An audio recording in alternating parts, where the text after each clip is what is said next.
الحمد لله الحمد لله رب العالمين. الصلاة والسلام على سيد المرسلين. أما بعد، فأعوذ بالله من الشيطان الرجيم. بسم الله الرحمن الرحيم. وإنك لعلى خلق عظيم.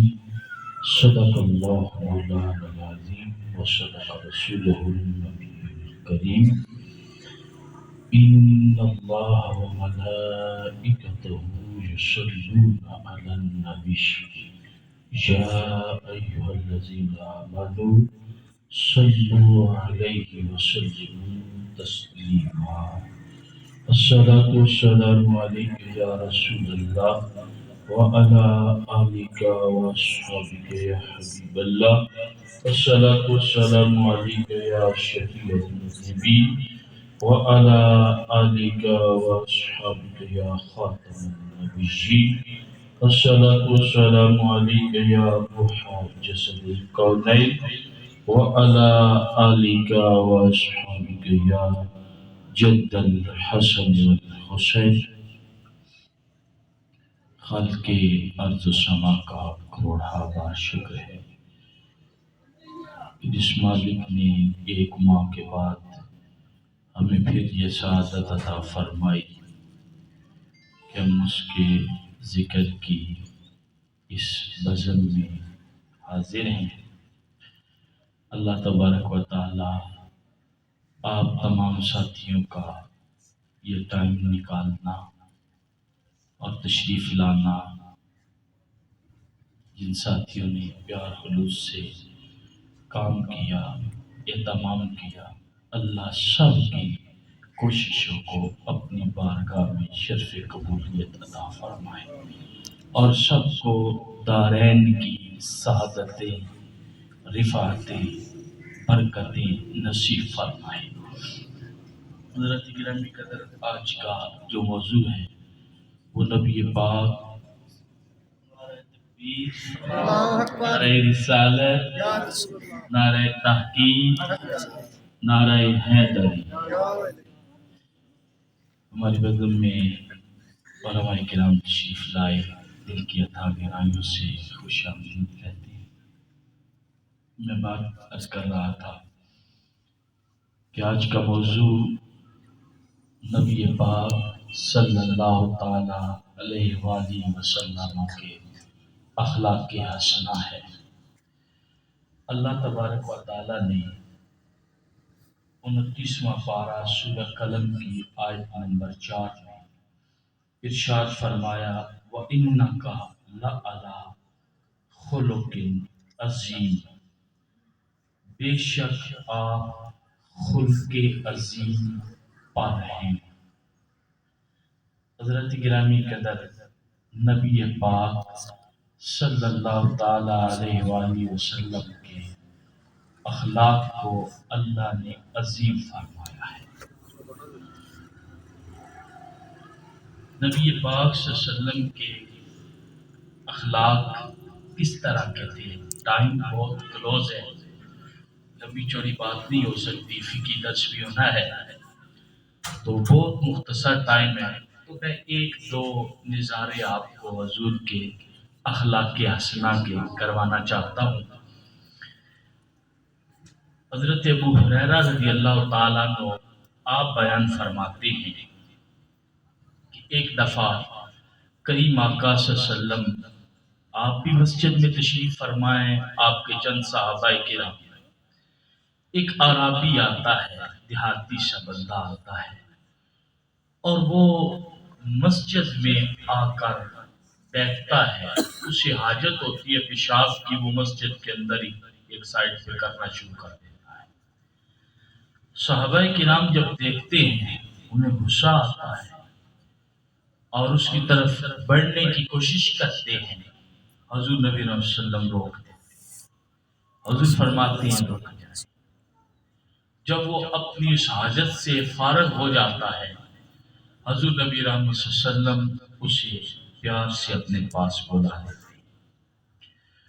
حضور پیار سے بلا کے اسے بات سمجھاتے ہیں کہ یہ مسجد اللہ کا گھر ہے، یہ نماز پڑھنے کی جگہ ہے، یہ اللہ کے ذکر کرنے کی جگہ ہے، یہ قرآن مجید فرقان حمید کی تلاوت کرنے کی جگہ ہے، یہ گندگی پھیلانے والی جگہ نہیں ہے، یہاں پر گندگی پھیلانے سے منع کیا گیا ہے۔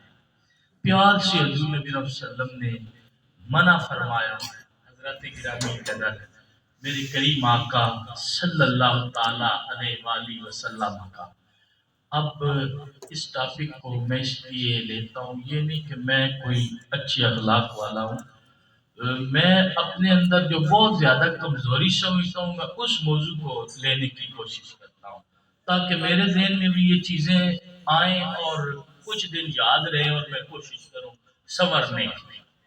تو حقیقت یہ ہے کہ اب حضور نبی صلی اللہ علیہ وسلم کا اخلاق آپ نے دیکھا، اب ہمارے ہاں اگر کوئی ایسی حرکت کرے تو ہمارا اس پہ کیا ری ایکشن ہوگا، ہم کیا کرنے کو آگے بڑھیں گے۔ حضرت گرامی قدر حضور نبی رحمت صلی اللہ تعالی علیہ وآلہ وسلم آپ کے اخلاق کا ایک نظارہ آپ کو یہ بھی کروانا چاہتا ہوں۔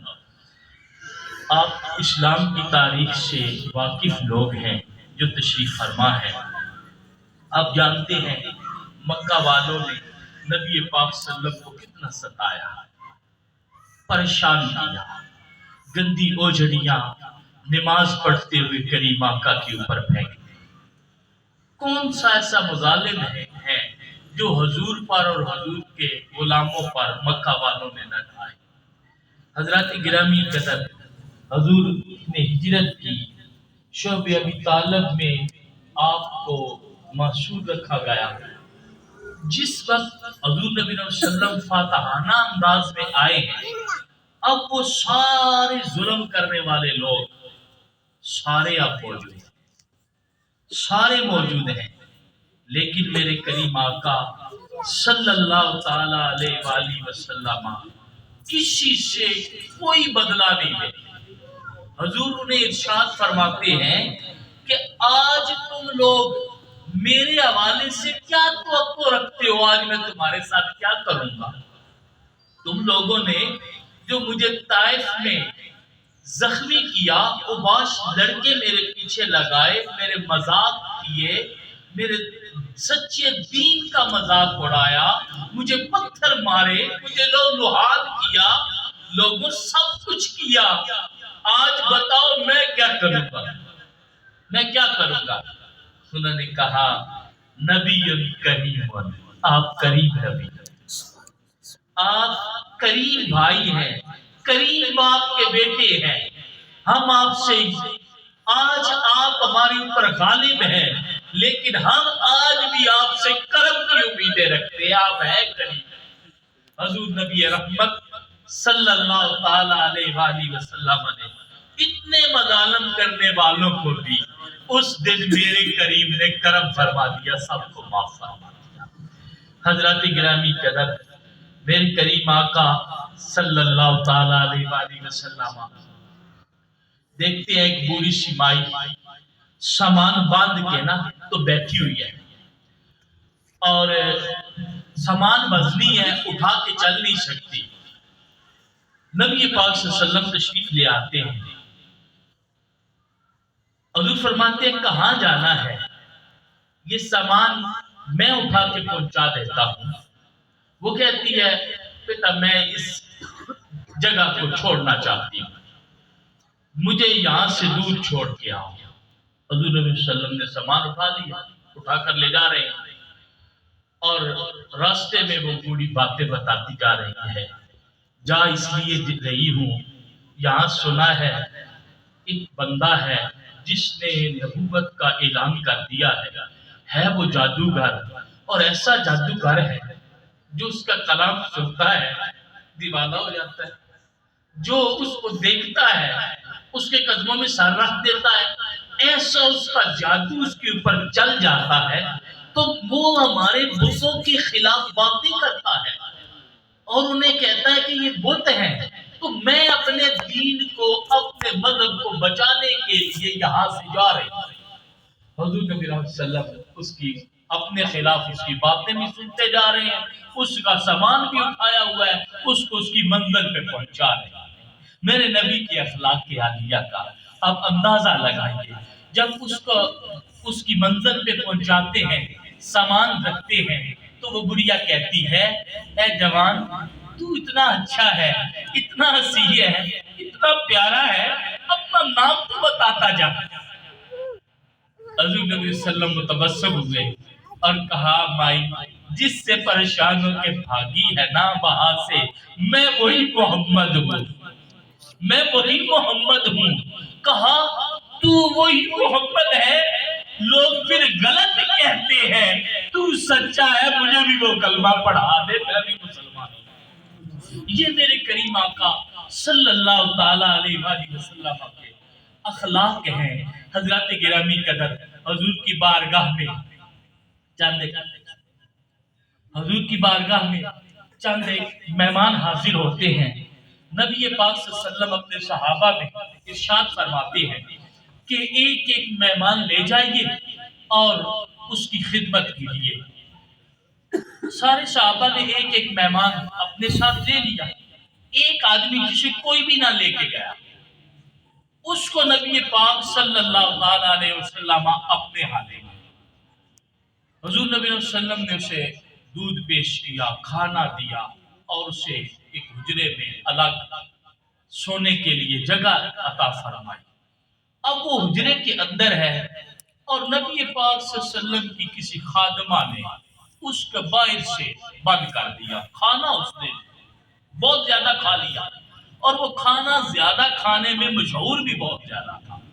اب اس نے خوب کھانا بھی کھا لیا اور رات کو پھر اسے حاجت بھی ہوئی اور باہر سے دروازہ بند تھا۔ اب اٹھا، کوشش کی دروازہ کھلے، نہ کھلا، پھر وہ اندر لیٹ گیا۔ خواب اسے ایسی آتی ہے کہ وہ جنگل میں اور وہ رفع حاجت کے لیے بیٹھا ہے، وہ ہے بستر پر کمرے میں، لیکن وہ خواب میں دیکھ رہا ہے کہ میں تو جنگل میں ہوں اور رفع حاجت کر لیتا ہے۔ سارا بستر گندا، کمرہ گندا۔ اب جیسے صبح دروازہ کھلتا ہے وہ بھاگ کے نکلتا ہے، جنگل کی طرف نکل جاتا ہے۔ اب حضور نبی صلی اللہ علیہ وسلم نے دیکھ تو لیا کہ یہ کیا ہو رہا ہے، کیا ہوا ہے، یہ کمرے کی کیا پوزیشن ہے، لیکن نبی پاک صلی اللہ تعالیٰ علیہ وآلہ وسلم نے اس کمرے کو خود صاف کیا۔